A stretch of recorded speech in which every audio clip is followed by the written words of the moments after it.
हम वृंदावन गए, अभी देख करके आए। हजारों की तादाद में उस उत्तर प्रदेश वृंदावन में जो एक तीर्थ स्थली है, वहाँ पर ये देसी शराब दुकान, ये अंग्रेजी शराब दुकान, कहीं मांस के चित्रणों की दुकान, ये क्यों हो रहा है? योगी बैठा है गद्दी पर, उसके बाद सैकड़ों से वहाँ पर शराब की दुकानें लगी हुई। जब 4000 गौ भक्त वहाँ पर पहुंचे तो उन 4000 गौ भक्तों के साथ में क्या हुआ? लाठी चार्ज हुआ।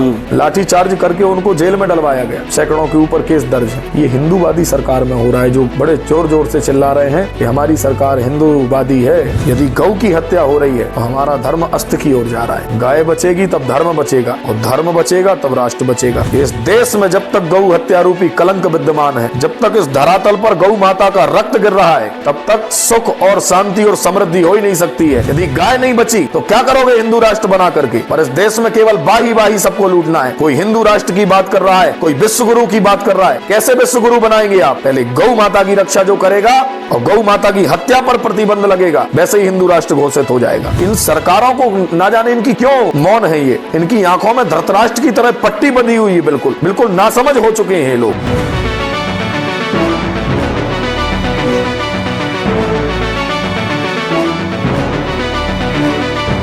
आज एक बार फिर हमारे साथ अनिकेत जी महाराज ब्रिज बिहारी सरकार जी मौजूद हैं। पिछला एक इंटरव्यू और हमने साथ में किया था, पूरी परिचर्चा में जीवन परिचय किस हिसाब से अनिकेत जी महाराज नाम पड़ा, वो आपको डिस्क्रिप्शन बॉक्स में वो वीडियो का लिंक भी मिल जाएगा। आज एक बार फिर मौजूद हैं, तमाम विषयों पर हम चर्चा करेंगे और किस हिसाब से जो सनातन के पुरोधा हैं, धर्म की रक्षा के लिए लगातार यात्राएं कर रहे हैं। प्राचीन काल में क्या होता था कि ये यात्राएं पैदल होती थी या फिर प्राकृतिक साधन हुआ करते थे। अब आधुनिक काल में संभव नहीं है, तो महाराज जी अपने जो भी वाहन होते हैं उस माध्यम से पूरे देश का भ्रमण करते हैं और गौ रक्षा को लेकर सरकार को चिताते हैं, सरकार को अल्टीमेटम भी देते हैं। और जो सबसे बड़ा प्रयास ये है कि सनातन और गौ रक्षा दोनों के बीच क्या सामंजस्य है। और अगर गाय हमारी बस्ती है, जैसे गाय अमूमन हम बचपन से पढ़ते आ रहे हैं, जो भी सनातन परिवार से ताल्लुकात रखते हैं, तो गाय को माँ का दर्जा दिया जाता है। गाय हमारी माता है। महाराज जी उस पर काफ़ी बृहद स्तर पर काम कर रहे हैं। अभी नरसिंहपुर में एक सरकार की सहमति से बड़ा गौ रक्षा के लिए बड़ी योजना पे काम भी कर रहे हैं। इनका प्रयास है पूरे भारत में ऐसा काम हो। और एक और अनूठी बात अब तक मुझे नहीं पता थी, एक परिचर्चा में वो बातें खुल के आई भी नहीं थी। परसों की बात है, हम यहाँ आए थे ऐसे ही मुलाकात करने, रात्रि काल थी, उमन 11-12 बज रहे होंगे। गुरु जी के हाथ में एक पर्चा था, जैसे अमूमन जो पैड होते हैं एग्ज़ाम जब आप देते हैं तो एक दफ्ती का जो पैड होता है उस पर कुछ वाइट पेपर लगे हुए थे। जब हम एंटर किए तो सामने कुछ भक्त बैठे थे। फिर मन में जिज्ञासा हुई, हम भी किनारे जाके बैठ गए, दंड प्रणाम जो भी आंखों की इशारों से हुआ। तो बाकायदा पर्चा लिख रहे थे। उस पर्चे में जो भी व्यक्ति आता, उसकी जो भी समस्या रहती, चेहरे का जो भी भाव रहता, तमाम पहलुओं पर महाराज जी खुद विवेचना करते, जैसे भी जो भी शक्ति है। फिर उसके जीवन की जो भी समस्या है, जो भी समाधान है, भविष्य में क्या कुछ होगा, सभी को बड़ी बारीकी के साथ उस पर्चे पर उकेर देते, लिख देते। जिज्ञासा हुई तो 10 मिनट और बैठ गया, तो हमारे सामने ही 4-5 लोगों का पर्चा निकला। भूत भविष्य वर्तमान, जैसे त्रिकालदर्शी जिसको कहते हैं। अब तक मैं नहीं जानता था कि आप त्रिकालदर्शी भी हैं, लोगों का भविष्य भी बताते हैं। शुरुआत करते हैं, काफी लंबा इंट्रोडक्शन हो चुका, आपके मुख से सुना जाए। जैसे गौ रक्षा एक बड़ा केंद्र बिंदु आपका है। हाँ जी। गाय की रक्षा को लेकर लगातार काम कर रहे हैं। प्रेरणा कहाँ से मिली गौ रक्षा की? एक दिन हम प्रयागराज जा रहे थे जी, तो जाते समय हमने देखा कि लगभग 70-80 गौ माता जो रोड पर बरसात में एक्सीडेंट के कारण मृत अवस्था में पड़ी हुई हैं। ये देख करके हमको बड़ी पीड़ा हुई कि हमारी गौ माता के साथ में इतना अत्याचार। इससे पहले हम साधना में रहते थे, एकांत में, नर्मदा के तट में, तो इन विषयों पर हमको बहुत ज़्यादा गंभीरता से पता नहीं था, जानकारी ही नहीं थी। तो अपने साधना में आनंद में थे। पर जब वहाँ से साधना करके हम बाहर आए, और 3 वर्ष पहले की लगभग ये बात है, 2.5 वर्ष की, तो गंगा जी प्रयाग जाते समय जब हमने ये स्थिति देखी तो बस यहीं से मन में एक संकल्प आया कि अब हमारा जो जीवन है ये गौ माता के लिए समर्पित होगा, और फिर उस यात्रा को प्रारंभ किया। जी जैसे अभी परसों में आया था तो चर्चा हो रही थी, हमारी आपकी चर्चा हुई। जी सरकार को एक अल्टीमेटम भी है, जहाँ जहाँ बूचड़खाने हैं, मतलब जहाँ जैसे यूपी में अभी है जी और भी तमाम राज्यों में है, जहाँ बीजेपी की सरकार है, जो कि अपने आप को हिंदुवादी सरकार कहती है, तथा घोषित वो हिंदुवादी सरकार। जब हमारी, मुझे लगता है अगस्त सितंबर में परिचर्चा हुई थी, तो आपने कहा भी था कि ये जो सरकार का कार्यकाल है, अगर स्थिति ऐसी रही तो इनका कार्यकाल भी पूरा नहीं चलेगा, जी गौ रक्षा को लेकर काम नहीं करेंगे। खैर, राजनीतिक पहलुओं से उसको नहीं देखते हैं, गौ सनातन धर्म के लिए हमेशा से पूजनीय रहा है। खास करके तकलीफ यूपी से होती है, वजह यह है कि सबसे अधिक बुचड़खाने मुझे लगता है उत्तर प्रदेश में है। जी और जो कहते हैं कि दारोमदार है, जो सत्ता पे बैठे लोग हैं, योगी जी हैं, जी वो खुद एक साधु महात्मा है। मतलब अगर ब्रह्मचर्य का पालन कर रहे हैं, गृहस्थ में नहीं गए हैं, तो पूरा जीवन अपने धर्म के लिए समर्पित है। ऐसा क्यों है? मतलब उनके ऊपर भी कोई राजनीतिक दबाव है कि जो कह सकते हैं कि रेवेन्यू आने चाहिए, जी वहां से आते हैं, क्या कुछ है कारण? देखिए, जहाँ तक हमको अनुभव है, एक प्रदेश में जो मुखिया बन के बैठा है उसके पास तो स्वतंत्र प्रभार होता है जी, और योगी जी के पास में भी स्वतंत्र प्रभार है, क्योंकि वो मुख्यमंत्री है। तो मुख्यमंत्री के ऊपर कौन सा दबाव है? और योगी तो ऐसा योगी बन रहा है भाई कि दुनिया में नाम चल रहा है, योगी जी। हाँ, और धर्म के लिए बहुत सारे कार्य उन्होंने किए, ऐसा हमको लोग बताते हैं। कभी मुलाकात हुई है? कभी नहीं हुई। भविष्य में कुछ योजना है कि मुलाकात किया जाए? कैसे करेंगे? गौ का समर्थन जिस दिन करेंगे उस दिन हम साष्टांग प्रणाम करेंगे उनको, अन्यथा हम तो गौ भक्त से ही मिलने की इच्छा रखते हैं। जो गौ के प्रति विचार नहीं कर रहा है वो तो हिंदू ही नहीं है ना। हमारा धर्म हमको कहता है कि गोसु भक्तर दृढ़ायस्य पुनर्जन्मनि दृढ़ाशया ओंकार मूल मंत्रस्य सवई हिंदू ऋतिक्षया। हिंदू होने का पहला लक्षण केवल यह है कि गोसु भक्तर दृढ़ायस्य, जिसके मन में गौ माता के प्रति दृढ़ भक्ति है, भक्ति नहीं दृढ़ भक्ति, दृढ़ायस्य, वो हिंदू है। जो ओंकार को ही मूल मंत्र मानता है वो हिंदू है।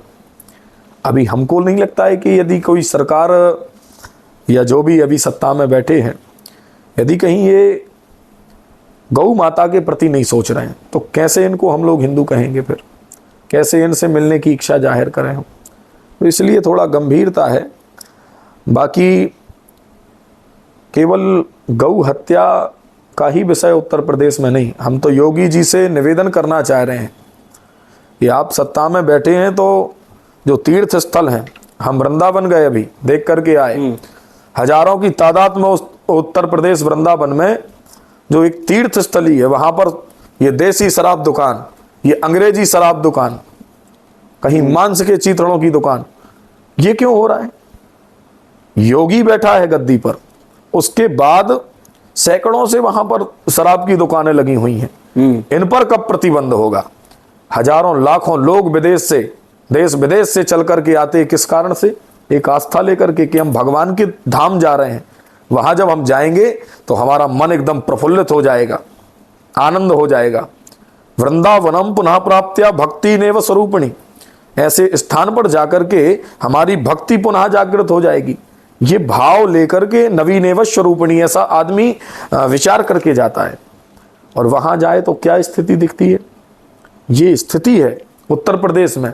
और ये उत्तर प्रदेश अकेले की बात हम नहीं कर सकते हैं, हर प्रदेश में ये स्थितियां हमको दिखाई पड़ रही हैं। जैसे आप अमूमन रहते मध्य प्रदेश में है, छत्तीसगढ़ आप आना जाना लगा रहता है। जी हाँ, मध्य प्रदेश में गौ रक्षा को लेके एक बड़ी पहल है, सरकार को अल्टीमेटम, और फिर सरकार मान भी जाती है। हाँ। छत्तीसगढ़ को लेकर क्या कुछ योजना है? भविष्य में क्या कुछ करेंगे? योजना हमारी ये है, छत्तीसगढ़, मध्य प्रदेश और पूरे भारत में हमने तो जाकर के पूरी सरकार, ऐसी कोई सरकार नहीं है, कांग्रेस, बीजेपी और जो जो अन्य हैं, हम नाम नहीं लेना चाह रहे, सभी के दरवाजे तक जाकर के हम लोगों ने पत्र देने का प्रयास किया। हम गए, हमारे जो शिष्य मंडल हैं, हाँ, उनके माध्यम से हमने भिजवाए पत्र। पर किसी ने भी इस बात पर हमको जवाब नहीं दिया है आज तक। अच्छा, अब जब जवाब नहीं दिया तो अब उनके दरवाजे पे जाना भी अच्छा नहीं लगता। एक धर्मगुरु किसी के द्वार पे खड़ा है और वो सुनने को तैयार नहीं है तो बड़ी पीड़ा होती है। तो इसलिए अब हमने विचार किया कि हमने जो पत्र लिखा था गौ माता को राष्ट्र माता घोषित कीजिए, तो अब हमने वो वाला विषय भी एक किनारे किया है कि अभी जब तक हमारे पास बल है नहीं कि हम एकदम से राष्ट्र माता घोषित कर देना, तो हमने गौ माता को ग्राम माता, जहां तक हमारा बल है 10,000 ग्रामों में जाकर के हम गौ माता को ग्राम माता घोषित करेंगे। इसके पश्चात विधानसभा माता घोषित करेंगे, विधानसभा के बाद फिर राज्य माता घोषित कराएंगे। जब राज्य माता घोषित हो जाएगी तब फिर राष्ट्र माता घोषित करना पड़ेगा, ऐसा हमारा विचार है। अच्छा, ये बहुमत की आवाज है। 10,000 ग्रामों में जाने का संकल्प जो हमने लिया है उसमें 2 दिवसीय दिव्य दरबार लग रहा है। दिव्य दरबार जिसका आपने जिक्र किया, जो लोग आते हैं हम 2-4 पीढ़ी का उनको बता देते हैं उनके बारे में, उनके जीवन के बारे में, तो वो बड़े आश्चर्य में होते हैं। उनको लगता है कि ये दरबार हमारे लिए अनुकूल है, हमारी समस्या का समाधान हो जाएगा। दिव्य दरबार में जो पर्ची बनती है, जी पहले वो सुनिए पूरा विषय। तो जब दरबार के माध्यम से लोग एकत्रित होंगे तो उस दरबार में हम लोगों की समस्या का समाधान करके और एक गौ रक्षा जागरण यात्रा निकालेंगे। जब गौ रक्षा जागरण यात्रा ये निकलेगी तो एक उस क्षेत्र में गौ माता की रक्षा का जागरण होगा कि गाय हमारी माता है और अब से हमको गाय की रक्षा करनी है। और एक इच्छा है हमारी कि गौशाला नहीं हो पाए, एक हिंदू एक गाय, प्रत्येक सनातनी हिंदू एक गाय घर में रख ले वेद लक्षणा, तो गौ माता की रक्षा हो जाएगी। बस यही संकल्प है। 10,000 ग्रामों में जाके गौ माता को ग्राम माता घोषित करना, छत्तीसगढ़ में भी, मध्य प्रदेश में भी, उत्तर प्रदेश में भी, राजस्थान में भी, हर एक जगह पर। और ये सरकार कर सकती है क्योंकि ये बहुमत की आवाज है ना। एक आदमी 4 लाख वोट पावे, एक आदमी 4 लाख 1 वोट पा जावे तो उसकी 4 लाख व्यर्थ हो जाती है। 4 लाख 1 वोट पाने वाला आदमी विजय हो जाता है, उसके लिए फटाके फूटने लगते हैं, बैंड बाजे बजने लगते हैं, उसका स्वागत होने लगता है। तो ये बहुमत की आवाज है, इसको कैसे दबाएगी सरकार? हम दुर्बल नहीं है गौ भक्त। हमारी यात्राएं जो कोई सरकार देखना चाह रही है तो वो यात्राएं देखे। हमारे साथ 50,000 लोगों की फौज खड़ी है हर एक क्षेत्र में, ऐसा नहीं कि केवल एक जगह पर। तो इसलिए हम सबल हैं और ये कार्य हम करेंगे। जी, जैसे गौ भक्त की बात आई, दिल्ली एनसीआर में अमूमन आप भी अखबार के माध्यम से, समाचार चैनलों के माध्यम से सुनते आ रहे होंगे कि बहुत से ऐसे गौ भक्त हैं जिनकी हत्या हो गई जी, या फिर मार दिए गए या फिर जेल चले गए जी। और जब कोई वो प्रयास करते हैं तस्करों को पकड़ने का, हाँ, तो उल्टा उनके ऊपर केस कर दिया जाता है। जी हाँ। अगर ऐसा पहल, ऐसा प्रयास है जो अपने धर्म की रक्षा के लिए मतलब सर्वोपरि माना जाए, उसके बाद भी उनके साथ ऐसा कुछ हो रहा है, उस पर क्या कहेंगे आप? ये तो सरकार का दुर्भाग्य है, हमारा हिंदू होना दुर्भाग्य है। हमको तो लगता था कि हमको विदेश के पाकिस्तानियों से खतरा है, अब गौ भक्त को अपने देश में रहने से खतरा है। वृंदावन में अभी सैकड़ों गाय को काट करके किसी ने फेंक दिया। दुख की बात यह है कि किसी धर्मगुरु ने मुंह से ये बात नहीं बोली। जब 4,000 गौ भक्त वहां पर पहुंचे तो उन 4,000 गौ भक्तों के साथ में क्या हुआ? लाठी चार्ज हुआ। लाठी चार्ज करके उनको जेल में डलवाया गया। सैकड़ों के ऊपर केस दर्ज है। ये हिंदूवादी सरकार में हो रहा है, जो बड़े जोर जोर से चिल्ला रहे हैं कि हमारी सरकार हिंदूवादी है और हम राम जी के लिए काम करेंगे, पर ऐसा कुछ हमको होते अभी नहीं दिख रहा है। ये दुर्भाग्य की बात है और कहीं ना कहीं हमको लगता है कि हमारा धर्म, यदि गौ की हत्या हो रही है तो हमारा धर्म अस्त की ओर जा रहा है। गाय बचेगी तब धर्म बचेगा और धर्म बचेगा तब राष्ट्र बचेगा। जिस देश में धर्म पर संकट आया है, आप देखिए वो देश के देश समाप्त हो गए और आज ये स्थिति हमारे देश में भी हो रही है। हम तो सचेत करना चाह रहे हैं इस देश की सरकार को, आज ही नहीं, हम लंबे समय से सचेत कर रहे हैं। इस देश में जब तक गौ हत्या रूपी कलंक विद्यमान है, जब तक इस धरातल पर गौ माता का रक्त गिर रहा है, तब तक सुख और शांति और समृद्धि हो ही नहीं सकती है। इस देश में गाय का रक्त गिराने वाला यदि सुख में बैठा हुआ है और इस देश की राजपीठों से, व्यासपीठों से यदि हिंदू राष्ट्र की बात आ रही है तो कहीं ना कहीं वो निंदनीय है। यदि गाय नहीं बची तो क्या करोगे हिंदू राष्ट्र बना करके? पर इस देश में केवल बाही सबको लूटना है। कोई हिंदू राष्ट्र की बात कर रहा है, कोई विश्व गुरु की बात कर रहा है। कैसे विश्व गुरु बनाएंगे आप? पहले गौ माता की रक्षा जो करेगा और गौ माता की हत्या पर प्रतिबंध लगेगा, वैसे ही हिंदू राष्ट्र घोषित हो जाएगा। तो अभी सब व्यर्थ है जब तक गाय माता सुरक्षित नहीं है। क्या गौ माता की स्थिति बची? 15 करोड़ से भी कम हमारे पास गाय है। अब तो इस देश में गौ की 1.5 से 2 लाख की तादाद में हर रोज हत्या हो रही है। आए दिन मोबाइल खोल करके आप देखिए, गौ भक्तों को डर बना हुआ है, हृदय में डर बैठ गया है उनके, यदि हम गाय की रक्षा के लिए आगे आएंगे तो हमारे ऊपर केस हो जाएगा। 10-10 केस एक गौ भक्त के ऊपर है। क्यों? क्योंकि वो धर्म के लिए लड़ाई लड़ रहा है। तो ये इन सरकारों को ना जाने इनकी क्यों मौन है, ये इनकी आंखों में धृतराष्ट्र की तरह पट्टी बंधी हुई है। बिल्कुल बिल्कुल नासमझ हो चुके हैं ये लोग, ये जो गौ माता के लिए काम नहीं कर रहे हैं। इनको ये मानना चाहिए 2013 में इन्होंने जो कहा था नरेंद्र मोदी जी ने, हम अभी आपको क्लिप देंगे वीडियो की, कि मनमोहन की सरकार कोई कार्य नहीं कर रही है, अंधी है मनमोहन की सरकार। तो वो तो अंधे थे, ऐसा कह रहे थे हमको मौका मिलेगा, हमारा हृदय जल रहा है, हम कुछ करेंगे गाय के लिए। तो अब मौका मिल रहा है तो क्यों नहीं कर रहे हैं? ये तीसरी बार मौका है, चौथी बार नहीं मिलेगा, ये भी हम कहे दे रहे हैं आज आपकी मीडिया पर। अब नहीं होगा इनके पास मौका, अब कर लेना चाहिए इनको। तो इनका यश जो है हम जैसे साधु दुनिया में जाकर के गाएंगे। आज एकनाथ शिंदे ने यदि महाराष्ट्र में गौ माता को राज्य माता घोषित किया, तो हम लोग हैं जो जाकर के खुल करके समर्थन किए कि यदि वोट दो तो केवल एकनाथ शिंदे को देना चाहिए, उसके साथ भी चल। ये गंभीरता है, इसलिए गौ माता की रक्षा की बात करना चाहिए। जी, गौ माता की रक्षा आप लगातार जैसे गांव के लिए माता घोषित कर रहे हैं जी, जो युवा है वो जुड़ रहे होंगे जी, उनके अंदर अपने धर्म को लेके मुझे लगता है कि आगामी मतलब बीते 5 से 10 सालों के बीच जो नई पीढ़ी है वो अपने धर्म के प्रति फिर सजग हो रही है, लौट रही है। हाँ, उसके अंदर आस्था बढ़ रहा है, अपने धर्म को लेके जो रक्षा की भावना होती है वो बढ़ रही है। जी। क्या कुछ युवाओं में आप देख पा रहे हैं? देखिए ऐसा है, हम तो ये मानते हैं कि जब से इस देश में धर्मपीठ पर बैठे हुए धर्मगुरु जागृत हुए हैं, तब से ये जो विषय हमने देखा है, युवाओं में जो परिवर्तन, कहीं ना कहीं अच्छे धर्मगुरुओं की प्रेरणा से ये कार्य हो रहा है। प्रयागराज के कुंभ में हमने आज तक इतनी संख्या नहीं देखी। एक साथ 78 करोड़ लोग भारत के किसी कोने में इकट्ठे नहीं हुए, पर वो प्रयाग में इकट्ठे हुए। कारण क्योंकि कथावाचकों ने, धर्मगुरुओं ने और धर्म के रक्षकों ने जा करके उनको बताया कि आपका जो कुंभ लग रहा है ये अद्भुत है और आप आइए, आकर के गंगा में स्नान कीजिए तो आपको निश्चित रूप में अच्छा फल प्राप्त होगा। कृष्ण के मंदिर जाइए, आपकी निश्चित झोली भरेगी। राम के मंदिर जाइए, आपका अच्छा होगा। तो ये जाकर के धर्मगुरुओं ने जब बताया तो युवा जो हैं वो प्रेरित हो रहे हैं।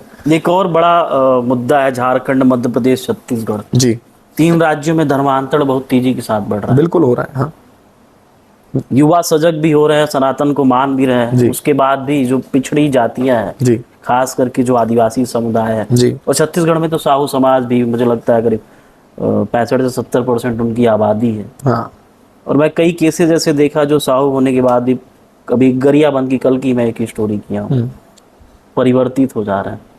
ऐसा क्यों हो रहा है? ये धर्म से दूर हैं ये लोग। इनको किसी अच्छे सदगुरु का सानिध्य चाहिए, और ये वही लोग हैं जो पैसे के लिए अपने बाप को बदलना स्वीकार कर रहे हैं। हालांकि ये आज पहली बार नहीं है जो ऐसा हो रहा है। आज से लंबे समय पहले की बात है, जब यहाँ औरंगजेब जैसे नरपिशाच आए, जिन्होंने आकर के तलवार की नोक आदमी के गले पर रख दी। और जब तलवार की नोक गले पर रखी तो इसी देश में रहने वाले बहुत से हिंदू ऐसे थे जिनने अपने माई बाप को ही बदल लिया। और तलवार की नोक जिनके गले पर रख दी, उनने अपने बाप को बदल लिया। और आज वो इस देश में शेर बन करके दिखाते हैं। शेर वो नहीं है, शेर हमारे पूर्वज थे कि जिनके गले पर तलवार रखी गई, उनके सर धड़ से अलग कर दिए गए, पर फिर भी अपने धर्म को छोड़ करके नहीं भागे, अपने धर्म के साथ सजग खड़े रहे। तो ये जो धर्मांतरण कर रहे हैं, करा रहे हैं, परिवर्तन कर रहे हैं, इनके लिए भी हमारा एक निवेदन है, सनातन धर्म जैसा धर्म आपको दुनिया में नहीं मिलेगा देखने के लिए। यहां विश्व का कल्याण हो जो बात कहने वाले लोग हैं वो हम हैं। सर्वे भवन्तु सुखिनः, सर्वे सन्तु निरामयः, सर्वे भद्राणि पश्यन्तु, मां कश्चित् दुःख भाग् भवेत्। ये कहने वाले हम लोग हैं। विश्व का कल्याण हो ये कहने वाले हम लोग हैं। जहां पानी को पूजना वरुण मान करके, गंगा मान करके पूजते हैं, जहां पर हम लोग वृक्ष को वृक्ष देव मान करके, वायु देव मान के पूजते हैं, यहां एक कंकड़ में शंकर का दर्शन किया जा रहा है। एक चींटी के साथ भी हम लोग गलत करने का विचार नहीं रखते हैं। ऐसा धर्म हमारा है। इस धर्म को छोड़ करके यदि जा रहे हैं तो निश्चित रूप में आने वाला समय इनका बड़ा दुर्भाग्यपूर्ण होगा। दुर्भाग्य को निमंत्रण देंगे, इसलिए जाग जाओ, आज चेत जाओ। और ऐसे नरपिशाच यदि आपके क्षेत्र में, ग्राम में आवे तो उनको धक्के मार करके, अपमानित करके भगाएं। ऐसा हमारा प्रत्येक युवा से, और अब बजरंग दल भी इसके लिए खूब काम कर रहा है और साधु भी कहीं ना कहीं लगे हुए हैं। जी हाँ। अंतिम सवाल, और सभी लोग अपना भविष्य जानना चाहते हैं। जी हाँ। जो चमत्कारी पर्ची की मैंने स्टार्टिंग में बात की, जी, ये आपके पास ये कोई जादुई छड़ी वड़ी है क्या? क्या नहीं नहीं, ये हमारी दंड होती है साधुओं के पास में। ये क्या वही है। कुछ इसमें विशेष होता है? अब विशेष तो कुछ भी नहीं है, बस रखे रहते हैं हाथ में। पहले बुजुर्ग लोग होते थे, कुत्ता बिल्ली आ जावे रास्ते में, हाँ, तो पैदल चल रहे हैं तो मार के भगा सकते हैं। हाँ, कुछ इन डंडों में हम लोगों की पूजन व्यवस्थाएं भी होती हैं, तो रखे रहते हैं इसको साथ में। ये गुरु के सानिध्य में मिला है? हाँ जी हाँ, गुरु परंपरा से ही ये उनका सारी आशीर्वाद चीजें- है। जी हाँ। कितने साल से होगी आपके पास ये तो अभी अभी आई है, अच्छा बदलती रहती हैं बीच बीच में। अच्छा, हाँ। मतलब गुरु ही देते हैं? हाँ, गुरु भी देते हैं और अपने से भी रख लेते हैं पूजित करके। डंडी तो गुरु ही देते हैं, जब डंडी सन्यासी बन जाते हैं तब। तो ये तो हमारी स्वतः की है। स्वतः की। जैसे त्रिकालदर्शी, जो भूत भविष्य वर्तमान सब कुछ जानता हो। जी। एक सवाल है मेरा व्यक्तिगत, मतलब सभी के लिए है ये। हाँ अगर कर्म प्रधान है, गीता में लिखा हुआ कि कर्म प्रधान है, जी। फल आपको मिलेगा, कर्म आप करते रहिए। जी। फिर आजकल के लोग कर्म न करने के बाद ये इच्छा क्यों रख रहे हैं कि हमारे साथ सब कुछ अच्छा होगा? भविष्य क्यों जानना चाह रहे हैं? देखिए, त्रिकालदर्शी दरबार का मतलब ये नहीं है कि आपने जो कर्म किया है वो छिप जावे। यहाँ हमारे गोस्वामी जी लिख गए, कोई नहीं सुख दुख कर दाता, निजकृत कर्म भोग सब भ्राता। कोई किसी को सुख दुख देने वाला नहीं है, स्वयं के कर्म का फल आदमी भोग रहा है। दरबार का मतलब ये होता है कि जब आप आकर के 11 लौंग चढ़ा करके इस दरबार में अर्जी लगाते हैं तो कुछ नेगेटिविटी है, कोई गलत ऊर्जाएं, हाँ, नकारात्मक ऊर्जाएं हैं, तो जो आपको उस कारण से परेशान होना पड़ रहा है, आपका कोई पितरों का बिगड़ा हुआ है, किसी की कुल देवी का बिगड़ा हुआ है, देवी जागृत अवस्था में नहीं है, या स्थान पर कोई दोष है, कोई तंत्र विद्या कर दी है किसी ने, तो ये सारी स्थितियों को लेकर के हम लोगों को दरबार में अंतरंग प्रेरणा लगती भगवती की कि ये व्यक्ति आया है, इसका ये बिगड़ा हुआ है और ये समाधान, ये पूजन कर लेगा तो इसका ठीक हो जाएगा। जैसे परसों आपने देखा होगा, कोई आया, मैंने कहा तुम्हारे घर स्थान दोष है, 3 अखंड रामायण के पाठ कर लेना, सब ठीक हो जाएगा।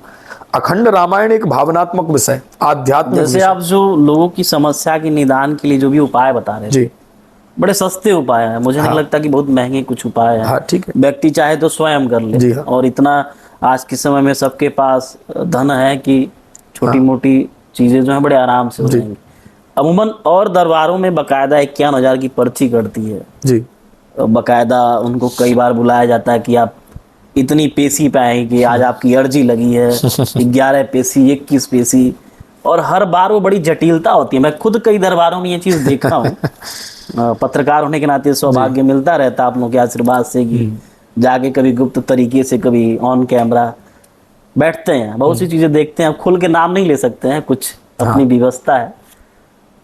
ऐसा क्यों होता है कि मतलब अगर भक्त आपके पास कोई पीड़ित आ रहा है और उसकी मानसिक आर्थिक हर स्थिति आप जान रहे हैं, बेहतर ढंग से जान रहे हैं, कोई पीड़ित है तभी तो आया आपके पास, फिर उसके बाद मतलब एक अर्जी में क्या उसका निदान नहीं हो सकता? 11-21 पेश ही क्यों होना होता है? क्या आप भी ऐसा ही कुछ करते हैं, फिर एक ही बार में सब कुछ निदान कर देते हैं? अरे नहीं भैया, हमारे यहाँ तो एक बार आदमी को बोलते 11 लौंग लेकर के आ जाना, केवल 11 एक ही बार, मतलब एक ही बार, दोबारा के लिए कभी आज तक किसी को नहीं बोला गया। हाँ, कहीं दुनिया में दरबार लगे तो एक बार आदमी आ गया, और पंडाल में लाखों लोग भी बैठे हैं तो सामूहिक अर्जी सबकी एक ही बार में लगा देते कि अब तुम फ्री हो गए, दोबारा हमारे चक्कर में मत आना अब तुम, क्योंकि हम कहाँ संभालेंगे, इतने लोगों की व्यवस्था कहाँ से कराएंगे। अच्छा, अब वो लोग, आपने कहा कि जो 50,000 लाख रुपए लेते हैं वो दरबार कैसे होगा बताइए आप? हाँ, अरे भाई, दरबार का मतलब होता है कि जैसे दरबार था भगवान कृष्ण का, जी। जो उसमें एक बड़ा सुंदर भाव है, दरबार में मेरे श्यामा के दुख दर्द मिटाए जाते हैं, दुनिया के सताए लोग वहां सीने से लगाए जाते हैं। जो दुनिया में सताया हुआ, डॉक्टर ने तोड़ा कुछ, उसको हॉस्पिटलों में तोड़ा गया, कुछ नेताजी ने तोड़ा उसको, हाँ? जब दुनिया से वो टूट करके, परिवार से टूट करके आया, तो उसको क्या उपाय मिला कि चलो भैया भगवान के मंदिर जाएंगे, अब आखिरी आस यही है, हाँ? वहीं कुछ हो सकता है। तो जब वो दरबार में गया तब उसकी 50,000 की लिफाफा बना दी। धर्म है, हाँ। ये अब धंधे की ओर जा रहा है। जो ऐसे कुछ धर्मांध लोग हैं, धर्म में अंधे हो चुके हैं, धर्म के नाम पे लोगों को ठग रहे हैं। नहीं, सब नहीं, कुछ अपन, कुछ, हाँ, मैं कुछ ये का 5 उंगलियां हैं तो पांचों एक बराबर नहीं, सबका नाम नहीं, कुछ है ऐसे, कुछ होंगे। उस वजह से तो अपना धर्म बदनाम हो रहा है, हाशिए पे कहीं ना कहीं जा रहा है। ठीक है, उनको उनके कर्मों की सजा मिलेगी। मैं तो देश की जनता से निवेदन करूंगा कि आप स्वयं विचार करिए कि जो 50,000 रुपया लेकर के आपका पूजा वो कर रहा है, अर्जी लगा रहा है, वो कैसे आपको समाधान दे सकता है? जो लाखों रुपए लेकर के आपकी अर्जी लगा रहा है, कैसे आपको समाधान मिलेगा? आप स्वयं जागरूक होइए। चलिए, पूजन पाठ की एक बात अलग होती है, पूजा पाठ करवाना है, कोई यज्ञ अनुष्ठान होना है, पद्धति है। 11 ब्राह्मण आपने बैठाए हैं, इच्छा से आप उनको दक्षिणा देना चाह रहे हैं, वो दीजिए, उसके लिए हम मना नहीं करते। खूब धर्म में लगाइए, सबका भला होवे, हम भी यही चाहते। परंतु केवल वो पर्चा बना करके 50,000 रुपया लेना, वो तो गलत है। वो शक्ति के माध्यम से यदि आप व्यापार कर रहे हैं तो वो शक्ति नहीं है, ये भी समझ लो। हाँ। शक्ति के माध्यम से यदि व्यापार हो रहा है, कथा के नाम पर यदि करोड़ों लिया जा रहा है, दरबार के नाम पर यदि करोड़ों लिया जा रहा है, एक वो सिस्टम है, ये समझ लेना देश की जनता। लेकिन एक चीज और भी है, जो मान लीजिए दिव्य शक्ति उनको प्राप्त हुई हो, जो भी चीजें हो, मैं कुछ कटाक्ष नहीं कर रहा, हो ही नहीं सकता। मैं तो कह रहा हूं चुनौती के साथ नहीं हो सकता, हो ही नहीं सकता। 1,00,000% पूरे देश के दरबारों को चुनौती, क्योंकि मुझे नहीं लगता अगर किसी को अपने गुरु के माध्यम से सानिध्य में कोई शक्ति, कोई ऊर्जा प्राप्त है जिससे किसी व्यक्ति का भूत भविष्य वर्तमान देखा जा रहा है, तो फिर वो उस अपनी विद्या को अगर वो आय का स्रोत बनाता है, तो वो तो फिर गुरु की अवहेलना हो गई, उसके ज्ञान की अवहेलना हो गई। ऐसा तो मुझे नहीं लगता कोई शिष्य वो एक व्यापार का स्रोत है। अच्छे मैनेजमेंट उनके साथ में चल रहे हैं, जो कहीं से पॉलिटिकल सपोर्ट भी ठीक ठाक, बहुत बढ़िया व्यवस्थित है, तो उसको वो बढ़िया से ढंग से कर रहे हैं, और वो उनका चलेगा जब तक चलेगा, जब तक उसकी नजर नहीं है। एक दिन में हवा लगेगी और आसाराम जैसे कई जेल में डले हैं, हाँ? तो इसलिए इस चक्कर में नहीं रहना चाहिए। केस लग जाएंगे, लगेंगे, और फिर चाहे प्रधानमंत्री आवे, चाहे राष्ट्रपति आवे, और चाहे दुनिया का कोई आवे, धर्म के साथ यदि धंधा कर रहे हो तो दुनिया की नजर जब तक है तब तक तो पूज रहे हो, और ईश्वर की जिस दिन नजर पड़ेगी, नहीं करना चाहिए। किसी असहाय बेसहाय आदमी आया है, हाँ? जो ये वीडियो देख रहा है, एक मतलब न्यू व्यूअर्स के तौर पे, सनातन को मानने वाला है, जी हाँ, पूजता है, उसका प्रेमी है, हाँ, माँ भगवती और हनुमान जी की विशेष कृपा आपके ऊपर है जी। मुझे लगता है कि जो पर्चा लिखने का काम है, त्रिकालदर्शी का जो स्वरूप प्राप्त हुआ जी, वो माँ की कृपा और हनुमान जी बजरंगबली की आशीर्वाद से चल रहा है। क्या कुछ कहना चाहेंगे? जैसे क्या है कि पूजा पद्धति में लोग सावधानियां भी बहुत बरतना चाहते हैं, और कैसे माँ की, खास करके माँ की पूजा कैसे करें जी। जो नए आपको देख रहे हैं, जो मतलब क्या कुछ बताना चाहेंगे आप? हमारे यहाँ पवित्रता सबसे बड़ा धर्म है। सनातनी हिंदू जो हैं वो पवित्रता से भगवान की पूजा करें। जो भगवती की आराधना करना चाहते हैं, सफलता जिनको प्राप्त नहीं हो रही है, वो 5 कमल के फूल या फिर 11 जासौन के फूल, जासौन होड़ल, हर रोज भगवती के चरणों में चढ़ाना प्रारंभ कर दें, दुर्गा मैया सिंह वाहिनी के ऊपर, और सिंह वाहिनी के चरणों में जाकर के सिंदूर अर्चन करें। 3 बार सिंदूर चढ़ावें उनके चरणों में। वही सिंदूर जो है उनके चरणों से उठा के थोड़ा सा मस्तक पर लगावें। भगवती के चरणों का जो रज अब आप ब्रह्म मस्तक पर लगा के जा रहे हैं, आप जिस कार्य के लिए जाएंगे खाली तो नहीं लौटेंगे, ये तो मैं विश्वास दिला रहा हूँ जी हाँ। और एक और बात, सनातनी होने का प्रथम लक्षण जो है वो है मस्तक पर तिलक होना चाहिए, गले में कंठी की माला, शिखा सूत्र, ये हम लोगों का धर्म है। हमारा धर्म सिखाता है, शिखा जिसकी धरोहर है, तिलक से जो अलंकृत है, वो चमकता भाल दिनकर सा, वो हिंदू सर्वविंदित है। इसलिए ये प्रत्येक सनातनी हिंदू को अपना लेना चाहिए, तो इससे हमारा सनातन और प्रखरता की ओर जाएगा। गौ माता को राष्ट्रमाता घोषित करने में प्रत्येक सनातनी संगठित होकर के कार्य करें। हमें विश्वास है कि हम अपनी माँ को सुरक्षित करेंगे। अच्छा, मान लीजिए कोई भक्त आपके पास जाके आपसे मिलना चाहे, जी। मध्य प्रदेश में आपका स्थान क्या है, मतलब कोई धाम टाइप का है या फिर अभी कुछ ऐसा नहीं है? हम तो एक आध 2 दिन से ज्यादा कहीं ठहरते नहीं हैं, तो हमने अभी तक अपने अनिकेत जी नाम ही है, हाँ। जिसका कोई घर ठिकाना ना हो। अनिकेत का अर्थ यही होता है कि जिसका जो बेघर हो, तो उसी अनुसार अभी तक कोई हमारा स्थान नहीं है। अच्छा। पर ये जरूर है कि हम कहीं ना कहीं मिल ही जाते हैं। संपर्क यदि आदमी कर ले संपर्क रहता तो मिल हाँ मिल जाते, बड़े सहज में मिल जाते हैं। पर अभी तक कोई ठिकाना नहीं है। आगे भगवती की प्रेरणा होगी तो जबलपुर में कोई अच्छा स्थान बनेगा। हमारे साथ अनिकेत जी महाराज आज एक बार फिर हमको सौभाग्य मिला, मौका मिला, कुछ गुफ्तगू हुआ जाए, रूबरू हुआ जाए, बातचीत हुई, तमाम पहलुओं पे हमने बातचीत किया। किस हिसाब से जो अपना सनातन धर्म है, कुछ धर्मांधों की वजह से लगातार हाशिए पर आता है, बहुत से सवाल होते हैं, कटाक्ष होते हैं। गौरक्षा एक बड़ा मुद्दा है। गौरक्षा को मुद्दा नहीं कहेंगे, बल्कि वो हमारी जिम्मेदारी है। उसके बाद भी जो तथाकथित हिंदूवादी सरकार है उसको अनदेखा कर रही है, और क्या कुछ उनका भविष्य है, क्योंकि जनता सब कुछ समझती है। जनता जनार्दन है, वोट जनता को देना है, सत्ता पे कौन काबिज होगा वो जनता तय करेगी। ऐसे में अगर गौ रक्षा को लेके मौजूदा सरकार जो तटस्थ होना चाहिए, जो सजगता होनी चाहिए, अगर नहीं होती है तो क्या कुछ उनका भविष्य है। तमाम विषयों पे हमने महाराज जी से चर्चा किया, और उम्मीद करते हैं पहली चर्चा की तरह इस चर्चा में भी आपको बहुत सी रोचक बातें और ज्ञानवर्धक बातें। क्या है कि सबको अपना आजकल भूत भविष्य वर्तमान की चिंता है, क्योंकि ये जो समय है, जो ये कालखंड है, यहाँ व्यक्ति के अंदर जो पेशेंस होता है, धैर्य होता है, उसकी कमी है। और सबसे बड़ी चीज़, अगर कोई धर्मात्मा आपके आसपास है, अगर उसका जो दिव्यता है, जो उसकी शक्ति है, उससे अगर आप अपने आप को, अपने जीवन को सुधार सकते हैं, तो हमारा भी यही मानना है कि सुधारना चाहिए। और जो धर्मांध हैं, जो अंधे लोग हैं, धर्म को पाखंड की तरफ फैला रहे हैं, उनसे भी सजग रहने की ज़रूरत है। हमारा लगातार प्रयास है कि जो भी हमारे सनातन धर्म के पुरोधा हैं उन तक मैं बराबर पहुंचूं, और जो कुछ बातें हैं, जो कुछ उनका ज्ञान है अपने धर्म को लेकर, जो सजगता है, जो भविष्य की योजनाएं हैं, उसको आप लोगों तक लेकर आएँ। इस प्रयास में हम लगातार लगे रह रहे हैं, और हमारा यही प्रयास है कि ऐसे लोगों से आपको रूबरू कराएं। लगातार वोकल टीवी का जो प्रयास है वो आप लोगों के प्यार और सहयोग से आगे बढ़ रहा है। हम उम्मीद करते हैं कि ये पॉडकास्ट का रूप आपको बेहतर लगेगा। फिर मिलेंगे एक ऐसे ही टॉपिक के साथ, एक ऐसे विषय के साथ, एक ऐसे ही धर्मात्मा के साथ। जो हमारी यात्रा है, ये धर्म की यात्रा, आप लोगों के प्यार और आशीर्वाद से ऐसे ही आजीवन निरंतर चलता रहेगा। फिलहाल के लिए धन्यवाद, इजाज़त दीजिए।